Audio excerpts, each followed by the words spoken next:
आपल्या हातातला तिरंगा फडकला की हृदय अभिमानाने भरून येते. पण तुम्हाला माहीत आहे का, हा तिरंगा एका दिवसात तयार झाला नाही. तो घडला 40 वर्षाच्या संघर्षातून, बदलातून आणि स्वप्नातून.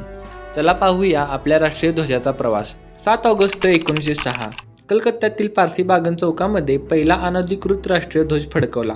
लाल, पिवळा, हिरवा असे त्याचे रंग होते. मध्यभागी वंदे मातरम, सूर्य, चंद्र आणि कमळाची रांग असा पहिला ध्वज फडकवून स्वप्नांना पहिलं रूप मिळालं होतं.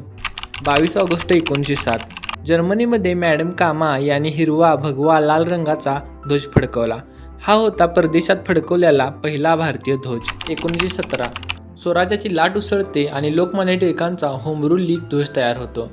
युनियन जॅक, लाल निळे पट्टे आणि सप्तर्षी तारे असलेला ध्वज ब्रिटिश साम्राज्याच्या छायेतही स्वराज्याचे चिन्ह उमलवत होता. 1931 अखेर तिरंग्याला अधिकृत मान्यता मिळाली. भगवा, पांढरा, हिरवा ह्या रंगांनी मिळून ध्वज तयार झाला. हे रंग समुदाय नव्हते, तर होते मूल्यांचे प्रतीक आणि मध्यभागी चरखा व स्वातंत्र्याचे चक्र होते.